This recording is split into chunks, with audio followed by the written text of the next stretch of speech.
আজ অফিসে ঢুকতেই রিসেপশনের দাদা বলল, আপনার পার্সেল এসছে। হাঁপাতে হাঁপাতে হাত বাড়াতেই দেখলাম একটা ছোট বাক্স। নিয়ে নিজের জায়গায় আসতেই আমার মাথায় আসলো, এটা কিসের পার্সেল? আমি তো কিছু অর্ডার করিনি। তাড়াহুড়াতে এটা মাথাতে আসেনি তখন। দুদণ্ড জিরিয়ে বাক্সটা দেখতেই ওপরে নাম লেখা, মলি চক্রবর্তী। গিফট দেখে যেমন মন ভালো হয়ে যায়, ঠিক ততটাই খারাপ হয়ে যায় যখন ধরা পড়ে এটা অন্য কারুর। একটু বেশি বোধহয় রাগ হলো। ফোন করে রিসেপশনের গৌতম দাকে বললাম, এটা কার পার্সেল? গৌতম দা বলল, কেন আপনার? আমি বললাম, বাক্সের ওপরে যে মলি লেখা, আপনি আমায় দিলে কেন? গৌতম দাস স্বভাব মতো হেসে বললেন, আপনার আর শ্রেষ্ঠা ম্যাডামের তো বেশি আসে, তাই আর দেখিনি, সামনেই তো বসে আছে, দিয়ে দিলাম। আমি ফোনটা রাখতেই দেখি পাশের টেবিল থেকে মলিদি নিজের নাম শুনে তাকাচ্ছে। আমি বললাম, তোমার পার্সেল গৌতম দা ভালোবেসে আমায় দিয়ে দিল। মলিদি লাফ দিয়ে উঠে এসেছে পার্সেলের নাম শুনে। যে কেউ ওকে দেখে ভাববে এ পার্সেল কোনো গোপন প্রেমের সূত্র পাওয়া। আমার হাত থেকে বাক্সটা প্রায় ছিনিয়ে নিয়ে বলল, আজই ভাবছিলাম এখনো এলো না কেন? আমি ওর চোখ শুরু করে একবার মলিদির দিকে দেখে বললাম, কি গো, কে দিয়েছে এই গিফটটা? কেমন এটা গন্ধ পাচ্ছি। মলিদি হেসে বলল, চুপ কর তো, গন্ধ পাচ্ছে? গিফট পেয়েছি তাই তো খুশি। আমি বললাম, সতে বুঝতেই পারছি গিফট পেয়ে সবাই খুশি হয়, কিন্তু গিফটটা দিল কে? দাদা তো না? দাদা নিশ্চয়ই অফিসের ঠিকানায় গিফট দেবে না।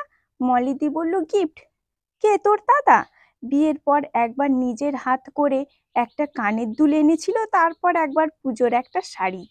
সে আশা করি না। আমি বললাম, এই বয়সে প্রেমিক জুটিয়েছো, ভালো করেছো।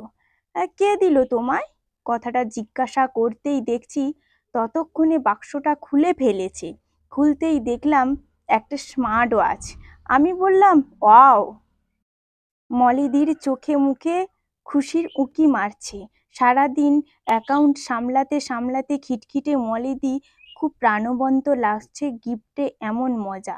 আমি বললাম, তোমার প্রেমিক কিন্তু খুব রোমান্টিক আর স্মার্ট, না হলে এমন একটা গিফট দেয়? তা কি উপলক্ষ করে দিল শুনি? মলিদি ফিসফিস করে বলল, জন্মদিনে রে। আমি বললাম, সে তো ডিসেম্বরে, বেশ দেরি আছে। মলিদি হেসে বলল, গিফট যখন দিতে হবে আগে ভাগেই দিয়ে দিল। দেখ, বেল্টের রংটা কি সুন্দর না? আমিও খুব অবাক হয়ে দেখছি মলিদিকে। সত্যি কি পরক্রিয়ায় জড়ালো? কি খুশি আর সুন্দর লাগছে মলিদিকে।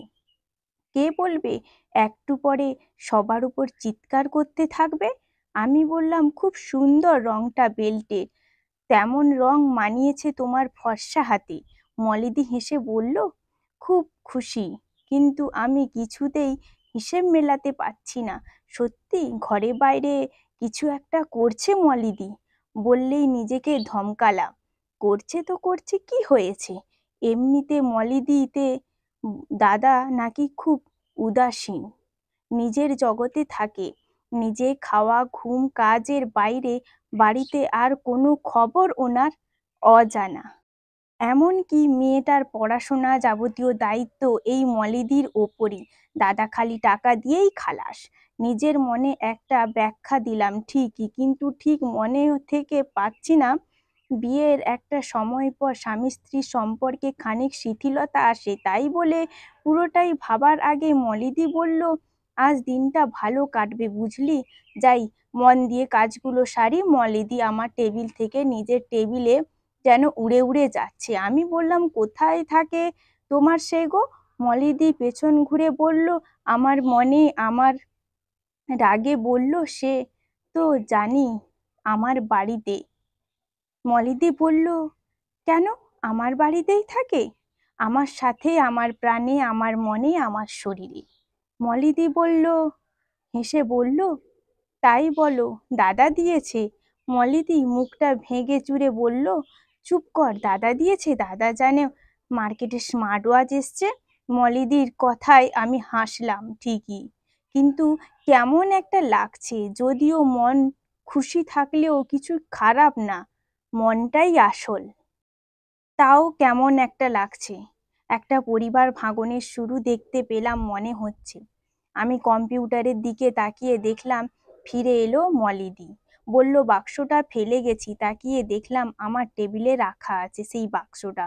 জল করছে মলি চক্রবর্তী। সাধারণত নাম লেখা থাকে না, কিন্তু যত্ন করে ভালোবেসে দিলে সবকিছুই লেখা থাকে। আমি মলিদির হাতটা ধরে বললাম, সত্যি বয়ফ্রেন্ড আছে? মলিদি আমার মুখটা দেখে বলল, একটু থেমে বলল, তো দিয়েছে তো। বয়ফ্রেন্ড যে আমার শরীরে থাকে, মনে থাকে। যেদিন থেকে ওকে চিনতে পারলাম সেদিন থেকে এই সব শৌখিন উপহারগুলো পাচ্ছি। তারপর হাতের মোবাইলটা দেখিয়ে বলল, মনে আছে তোদের দেখালাম আগের বার জন্মদিনে মোবাইল দিয়েছিল? আমি বললাম, সে তো বললে তুমি কিনেছো। মলিদি বলল, আমি তো আমার বয়ফ্রেন্ড, আমার গার্লফ্রেন্ড সব।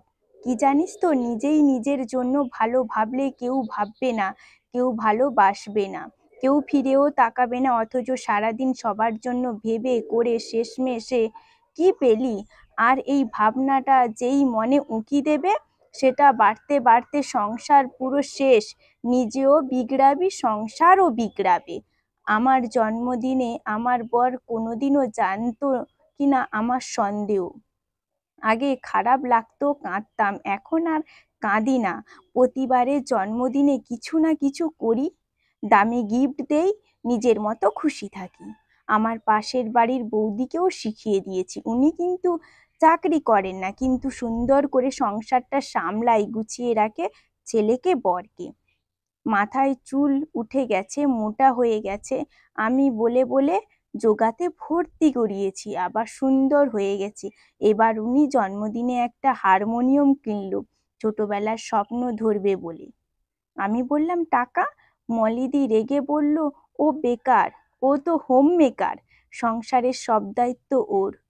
তো আমার থেকে কিছু কম এটা?